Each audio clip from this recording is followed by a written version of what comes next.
தேசிய மக்கள் சக்தி ஆட்சியாளர்கள் மக்கள் மத்தியில், அதுவும் குறிப்பாக அடிமட்ட மக்கள் மத்தியில் பணியாற்றுவதற்காக பிரஜாசக்தி என்கின்ற அமைப்பை உருவாக்கி உள்ளார்கள். அந்த அமைப்பின் ஊடாக வறுமை ஒழிப்பு திட்டத்தை தாங்கள் மேற்கொள்வதாக கூறி செயற்படுகின்ற ஒரு நிலைமை காணப்படுகின்றது. தங்களினுடைய உள்ளூராட்சி அதிகாரம் இல்லாத பிரதேசங்களில் உள்ளூராட்சி அதிகாரத்துக்கு சமாந்தரமாக அந்த உள்ளூராட்சி அதிகாரத்தை பலவீனப்படுத்துவதற்காக உருவாக்கப்பட்ட அமைப்பு தான் உண்மையில் பிரஜாசக்தி அமைப்பு. இது தமிழ் பகுதிகளில் உள்ளூராட்சி அமைப்புகளை பலவீனப்படுத்துவதற்காக உருவாக்கப்பட்ட ஒன்று என்றுதான் கூற வேண்டும்.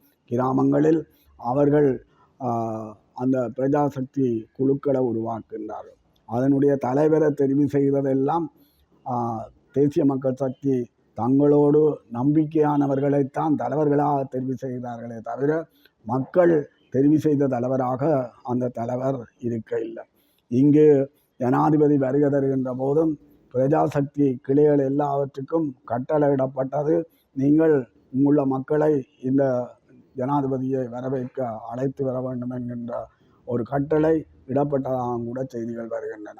கிராம சேவையாளர், ஒவ்வொரு கிராம சேவையாளர்களுக்கும் வேறு தனியாக கட்டளையிடப்பட்டது, உங்கு செயற்படுகின்ற சமுத்தி உதவி பெறுகின்ற அவ்வளோ பேரையும் நீங்கள் அங்கே கூட்டி கொண்டு வர வேண்டும். அதே வேளையில் பிரஜாசக்தி குழுக்களுக்கு கட்டளையிடப்பட்டது, நீங்கள் பிரஜாசக்தியோடு செயற்படுகின்ற அனைவரையும் அங்கே கூட்டி கொண்டு வர வேண்டும்.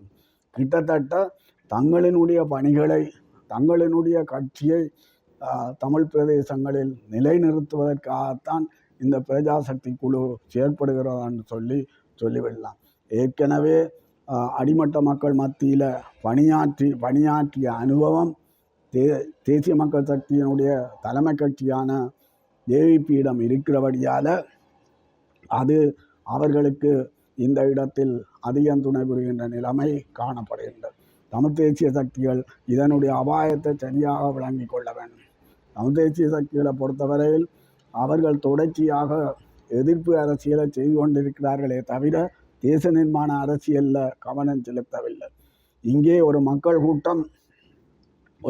கூட்டம் உதவிகளையும் நிவாரணங்களையும் எதிர்பார்க்கின்ற அல்லது தேவைப்படுகின்ற மக்கள் கூட்டம் என்ற ஒரு மக்கள் கூட்டம் இருக்கிறது.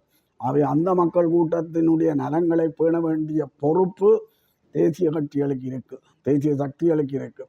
தேசிய சக்திகள் அதில் கவனம் செலுத்தாதனால தேசிய மக்கள் சக்தி அரசாங்கம் அதில் அந்த வெற்றிடத்தை நிரப்புகின்ற ஒரு நிலைமை காணப்படுகிறதை நாங்கள் பார்க்கலாம்.